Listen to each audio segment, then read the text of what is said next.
Why are the women oppressed? They are not. But if you understand something, in Islam, a man is supposed to be looking after the women, whom he is the guardian of. The closest male relative is supposed to be providing the basics for the females whom he is the closest to in terms of the Sharia.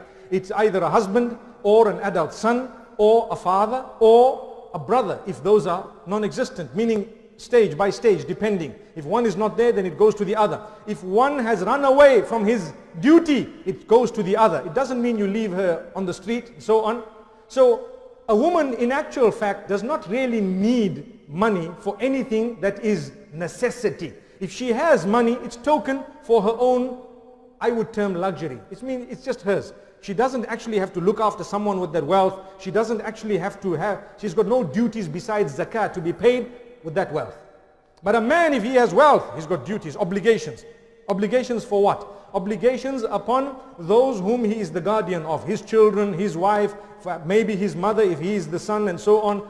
And if the father is not around and what have you. So there are so many obligations. So by right, a woman a long time ago used to be inherited herself. You know, when a man owed another man money, and if he died, they would say, okay, just give me his daughter and forget about the money. A'udhu billah. Just give me his wife, the widow, and forget about the money. A'udhu billah. What dignity did Islam bring to those women? That is prohibited. It is wrong. It's haram. So much so that even the marriages where someone says, I will marry your sister and you will marry my sister and we will cut out the dowry and so on. That's wrong. Completely unacceptable. You can't do that. May Allah subhanahu wa ta'ala forgive us. So Islam honored the woman by saying, you know what? You are not a commodity. You are not a mere tool for business. Today, if you take a look at women, they have been reduced to a tool of business. They want to advertise, for example, electric cables. And they'll have a naked woman next to it. Doing what? If you touch those type of cables, you'll be burnt. Allahu Akbar. May Allah subhanahu wa ta'ala forgive us.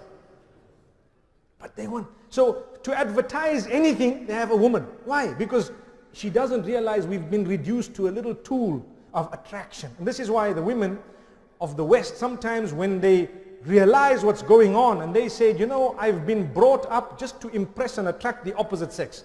And I've been made to understand that that's what life is all about. When they see the beauty of Islam, they realize the value for themselves, their link with Allah. It's not all about impressing the opposite sex. But sadly, because of so much of technology that has been misused by us, sometimes even our own daughters and our own women happen to be falling in that, let alone the men. May Allah subhanahu wa ta'ala safeguard us all. So Allah says a woman will not be sold and she will not be used as a commodity. In fact, she will be acknowledged as a human being by giving her a share, even though she doesn't really need something. Give her. So now, and I'm going to give you an example. A man dies. He leaves behind one son and one daughter. And he leaves behind 75, let's make it interesting, 75 million Qatari riyals. MashaAllah. Interesting. So the son gets 50 million and the daughter gets 25 million.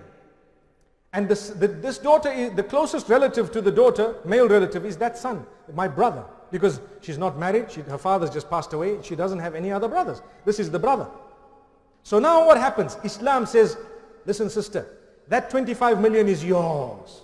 You can do what you want with it. And this guy's 25 million, he has to look after his wife and children with it, and he has to. And on top of that, all your basic requirements, he must provide for you.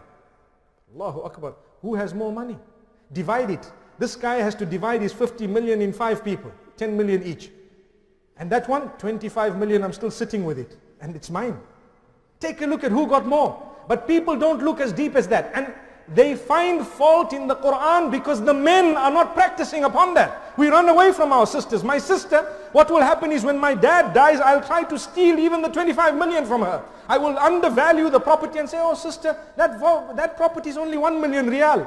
She say, oh, are you sure, my boy? Okay, no problem. And I know it's 10 million. I'm cheating her. She's a woman. A'udhu billah. This is what's going on in the ummah. So people are thinking bad of us, not because, Allahu Akbar, the Quran is wrong, not because, meaning there's no flaw in the Quran at all, but because we are the ones who are not practicing upon the teachings of Islam. And we don't even want to know them. So you are supposed to be looking after them.